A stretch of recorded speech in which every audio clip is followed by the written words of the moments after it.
주일을 여러분과 함께 맞았습니다. 지난 주일 우리는 예수님께서 공생의 활동을 시작하셨던 곳이 이스라엘의 북부, 곧 갈릴리 지역이라는 것을 살펴보았습니다. 그곳은 이방의 갈릴리라고 불릴 만큼 이스라엘 내에서도 소외된 곳이었죠. 빛으로 오신 주님은 이런 곳에서부터 그 빛을 비추어 주심으로 어둠 속에 있던 영혼들을 당신의 빛 안으로 불러주셨습니다. 오늘 본문인 마태복음 9장은 이와 같은 예수님의 초기 사역, 곧 갈릴리에서 사역하신 모습을 계속 보여주고 있습니다.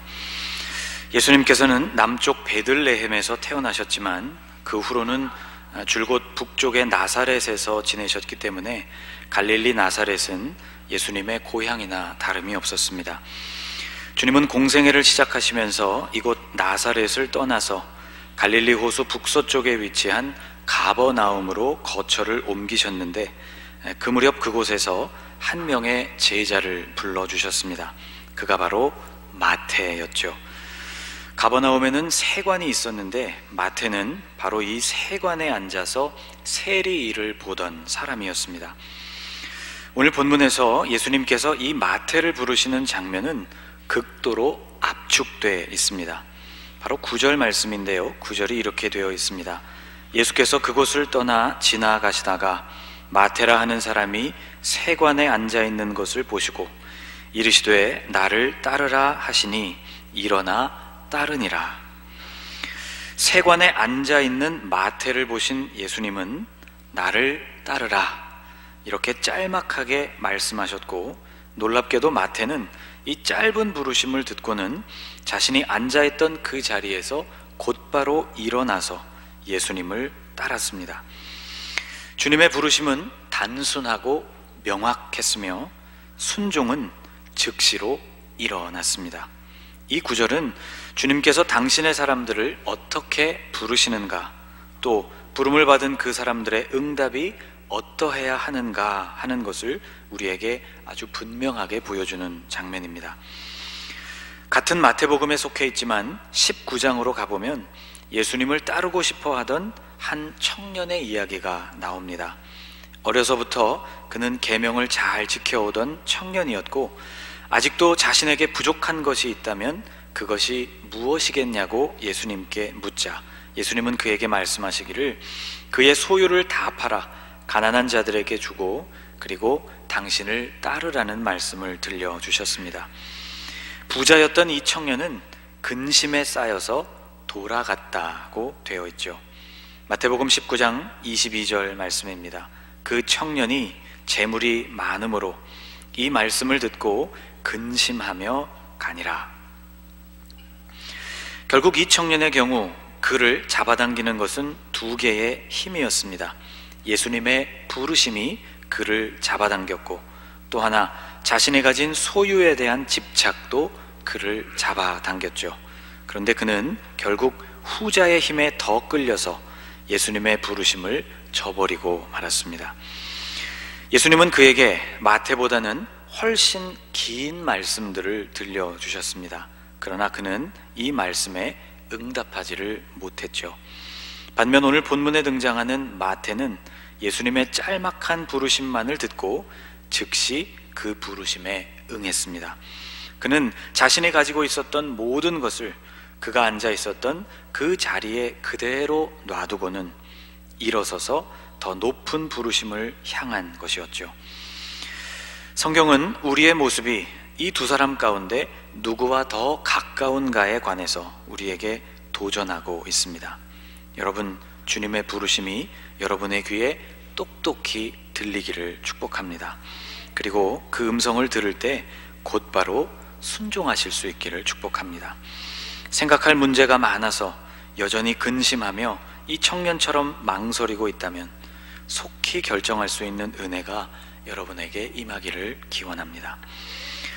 마태를 부르신 후 예수님은 그 마태의 집에 들어가셔서 함께 음식을 나누셨습니다. 그런데 이 식사 자리에는 마태의 동료로 보이는 다른 세리들도 초청을 받았던 것 같습니다.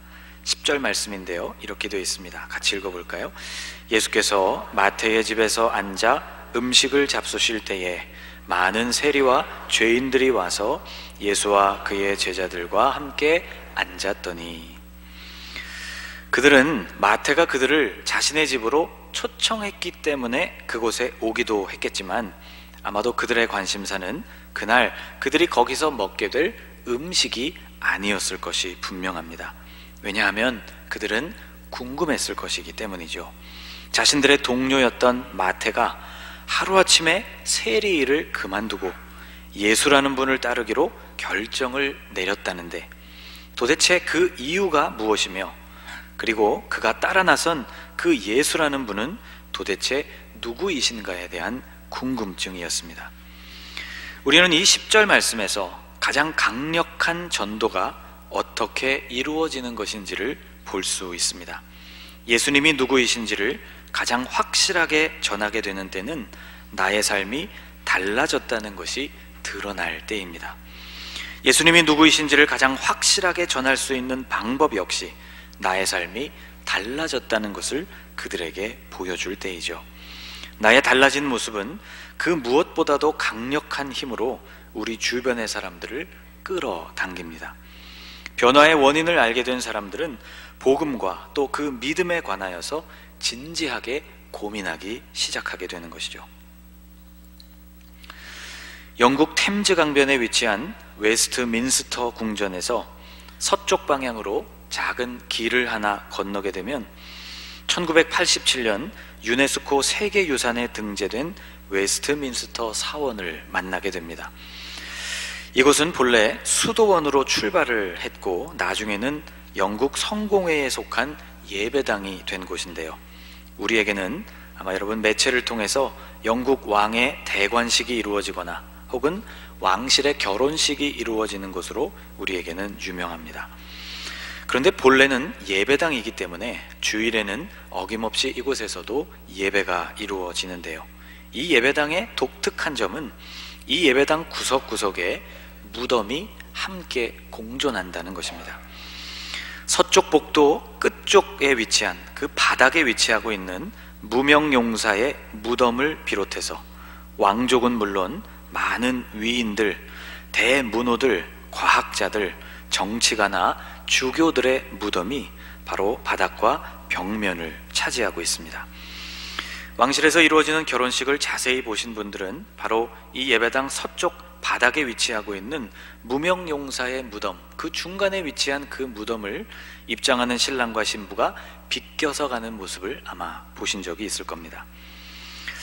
예배당 안에 무덤이 들어와 있다는 것, 한국 사람인 우리 정서로는 쉽게 공감하기가 어렵죠. 여러분 한번 상상해 보십시오. 오늘 우리가 예배하고 있는 이 예배당 곳곳에 많은 사람들의 유해를 묻고 또 그들을 기억하게 해주는 묘비들을 바닥과 벽면에 새겨 넣는다면 어떤 느낌이 들까요? 아마도 밤에는 와서 기도하기가 좀 무섭게 느껴질 것 같기도 합니다. 그런데 죽음을 삶으로부터 분리시키지 않고 그들과 가장 가까운 곳에 둠으로써 하나님 앞에 서서 예배할 때마다 우리 인간이 어떤 존재인가를 생각하게 해준다는 점에서 이것은 참 의미 깊은 배치라고 생각을 합니다. 이 예배당은 거기서 발견된 한 묘비 때문에도 유명한데요. 언젠가 이 예배당 지하에서 누구의 것인지 모를 한 묘비가 발견되었습니다. 거기에는 이렇게 적혀 있었다고 합니다. 한번 잘 들어보십시오. 내가 젊고 자유로워 상상력의 한계가 없을 때 나는 세상을 변화시키겠다는 꿈을 가졌었다. 좀 더 나이가 들고 지혜를 얻었을 때 나는 세상이 변하지 않으리라는 것을 알았다. 그래서 시야를 약간 좁혀서 내가 살고 있는 나라를 변화시키겠다고 결심했다. 그러나 그것 역시 불가능한 일이었다. 황혼의 나이가 되었을 때 나는 마지막 시도로 나와 가까운 내 가족을 변화시키겠다고 마음을 먹었다. 그러나 아무도 달라지지 않았다. 이제 죽음을 맞이하기 위해 누운 자리에서 나는 깨닫는다. 만일 나 자신을 먼저 변화시켰다면 그것을 보고 내 가족이 변화되었을 것을, 또한 그것에 용기를 얻어 내 나라를 더 좋은 곳으로 바꿀 수 있었을 것을. 그리고 누가 아는가, 세상까지도 변화되었을지. 이 묘비가 발견된 장소가 어떤 성공의 주교의 무덤 근처였다고 하는데요. 이 무덤이 도대체 어떤 주교의 무덤인지, 또 이 글을 쓴 사람이 과연 누구일까가 굉장히 궁금해서 오랫동안 찾아보고 연구를 해보았지만 안타깝게도 아직까지 찾을 수가 없었습니다. 다만 사람들은 이 글에 이런 제목을 붙여 부르고 있습니다. Start with yourself. 너 자신으로부터 시작하라 라는 제목이죠. 마태는 세리로서의 자신의 삶을 정리하고 예수님을 따르는 제자로서의 삶을 선택함으로써 이미 그 순간부터 주변에 영향력을 미치고 있었습니다. 동료 세리들이 그의 집으로 왔고 거기서 그의 이야기를 들으려고 했고, 그들은 또 거기 계신 예수님과도 직접 만날 수 있는 기회를 얻게 되었죠. 여러분, 나의 삶이 달라질 때 사람들은 나를 변화시킨 예수님을 주목하게 된다는 것을 기억하시기 바랍니다. 10절 말씀을 다시 살펴보면 그날 식사 자리에는 세리들뿐만이 아니라 죄인들도 함께 했다고 기록하고 있습니다. 제가 10절을 다시 한번 읽어보겠습니다. 예수께서 마태의 집에서 앉아 음식을 잡수실 때에 많은 세리와 죄인들이 와서 예수와 그의 제자들과 함께 앉았더니. 세리는 이미 사람들 사이에서 당연히 죄인이라고 불리는 존재들이었습니다. 그런데 이 세리들 외에도 죄인, 그 죄인의 반열에 들어간다고 여겨지는 또 다른 부류의 사람들이 그 집에 함께 모여서 식사를 하게 됐던 것이죠.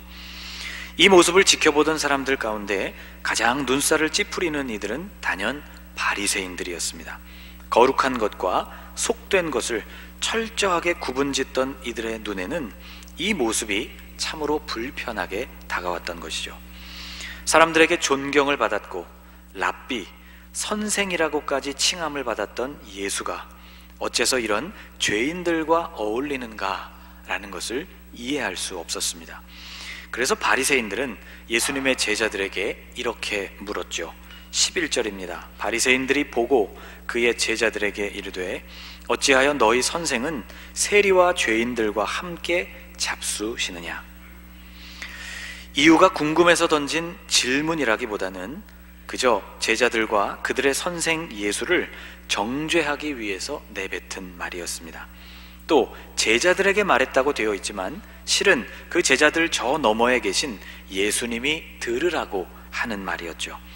이 말을 들으신 예수님은 그들에게 이렇게 대답해 주셨습니다. 12절인데요. 같이 한번 읽어보겠습니다. 예수께서 들으시고 이르시되 건강한 자에게는 의사가 쓸데없고 병든 자에게라야 쓸데있느니라.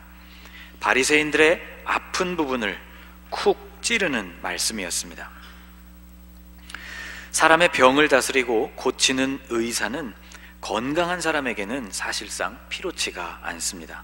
아픈 곳도 없고 이미 건강하다면 의사를 찾아갈 필요가 없을 것이겠죠. 의사를 가장 환영하는 사람은 그렇기 때문에 바로 환자입니다. 병원 신방을 제가 갈 때마다 생기는 고민 가운데 하나는 내가 그 병원을 갔을 때 차를 주차할 수 있는 공간이 있을까라는 고민입니다.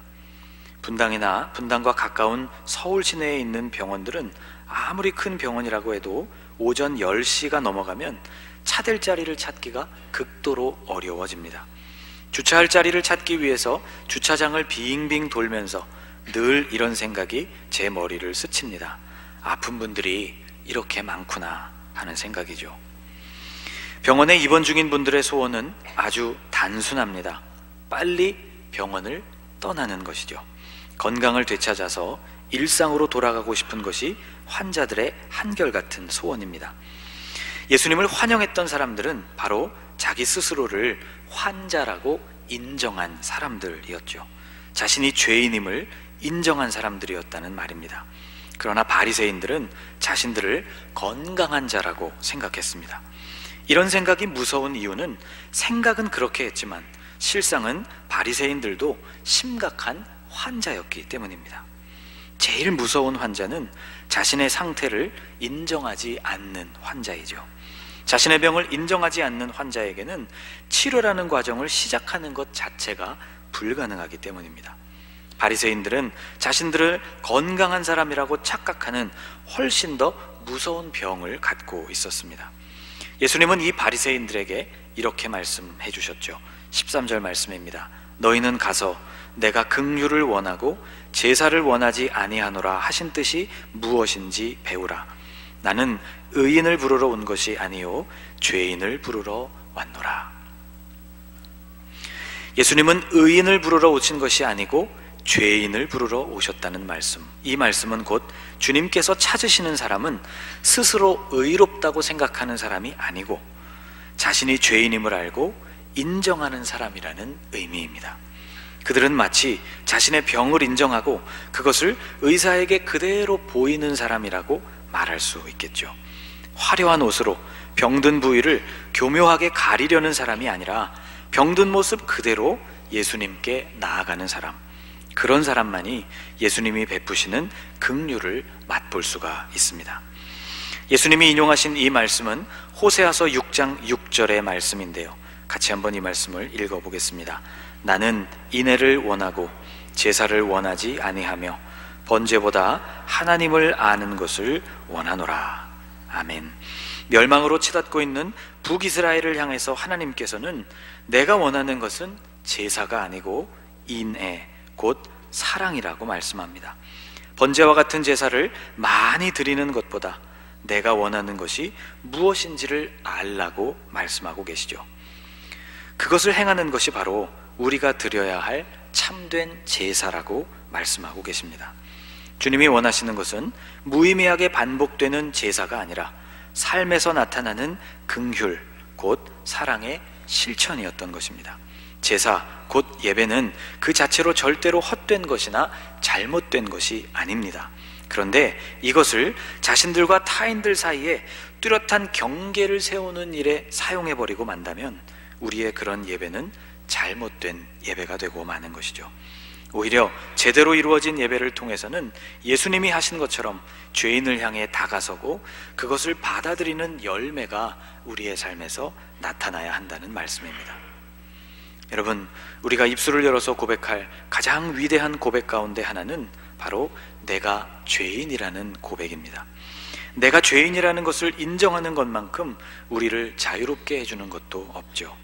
우리가 하나님을 멀리 떠나 있는 존재임을 고백할 때 그 죄인을 부르시는 주님의 음성이 우리에게 더욱 또렷하게 들리게 되고 그 주님 앞에서 우리가 누리게 되는 긍휼 역시 풍성하게 누릴 수 있는 것입니다.